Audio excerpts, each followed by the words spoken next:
Kali ini kita akan mempelajari tentang pemanfaatan sistem informasi geografis untuk manajemen kebencanaan.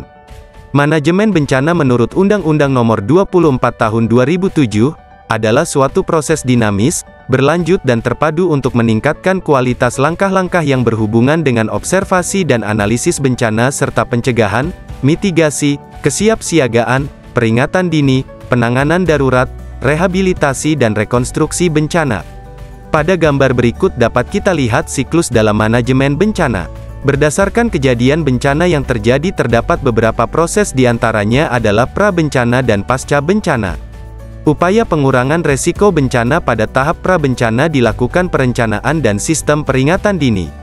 Diperlukan pemberdayaan masyarakat, pemantauan, pengembangan teknologi, penataan lahan atau tata ruang. Dan yang juga tak kalah penting adalah pemetaan dan analisis bahaya atau resiko bencana. Pada tahap pasca bencana, beberapa yang perlu dilakukan adalah upaya tanggap darurat, evaluasi karakteristik bencana, evaluasi penyebab dan pemicu bencana, pemulihan kondisi sosial ekonomi lingkungan serta evaluasi dan penyempurnaan peraturan terkait kebencanaan. Dalam siklus manajemen bencana terdapat upaya mitigasi.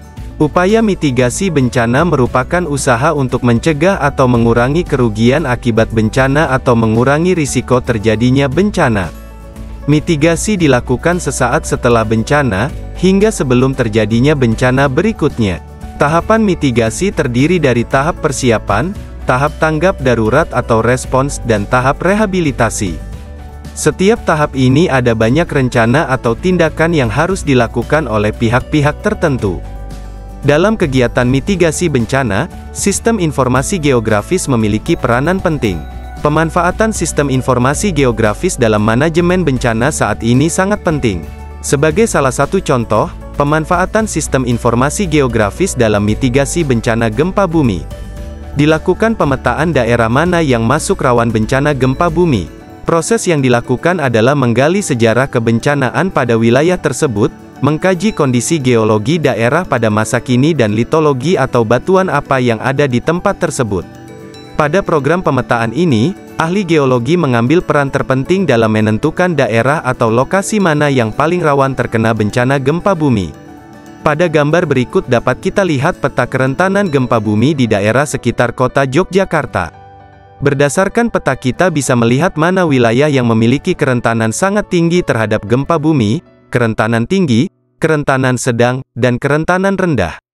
Peta ini dapat dihasilkan dari sistem informasi geografis. Pada gambar berikut adalah peta kawasan rawan bencana Gunung Bromo. Penggunaan sistem informasi geografis dalam rentang manajemen resiko bencana dimulai dari pembuatan basis data, inventory, overlay yang paling sederhana hingga tingkat lanjut, analisis resiko, analisis untung rugi, proses geologi, statistik spasial, matriks keputusan, analisis sensitivitas, proses geologi, korelasi, autokorelasi dan banyak peralatan dan algoritma untuk pembuatan keputusan spasial yang kompleks lainnya. Jika area di mana resiko dengan potensi bahayanya dapat dikenali, maka proses mitigasi dapat dimulai. Sistem informasi geografis dapat digunakan dalam penentuan wilayah yang menjadi prioritas utama untuk penanggulangan bencana, seperti penerapan standar bangunan yang sesuai, mengidentifikasi struktur untuk retrofitting, menentukan besarnya jaminan keselamatan terhadap masyarakat dan bangunan sipil, mengidentifikasi sumber bencana, pelatihan dan kemampuan yang dimiliki secara spesifik terhadap bahaya yang dijumpai dan untuk mengidentifikasi area yang terdampak serta relokasi korban ke tempat yang aman. Daerah yang paling rentan terhadap bencana menjadi prioritas utama dalam melakukan tindakan mitigasi. Berikut ini kita jelaskan tentang manfaat pemodelan kapabilitas sistem informasi geografis, diantaranya, pertama, kesiapsiagaan menghadapi situasi jika bencana menyerang. Kedua, sistem informasi geografis berguna untuk kesiapsiagaan bencana, sebagai sarana untuk menentukan lokasi sebagai tempat perlindungan di luar zona bencana. Ketiga, mengidentifikasi rute pengungsian alternatif yang mendasarkan pada senario bencana yang berbeda, rute terbaik ke rumah sakit di luar zona bencana itu, spesialisasi, kapasitas rumah sakit dan lain-lain. Keempat, sistem informasi geografis dapat memberikan suatu perkiraan jumlah makanan, air, obat-obatan atau barang dan logistik lainnya. Dari materi yang telah kita bahas, ternyata sistem informasi geografis sangat bermanfaat dalam hal manajemen kebencanaan. Pada pertemuan berikutnya kita akan langsung melaksanakan penerapan sistem informasi geografis dalam menganalisis bencana.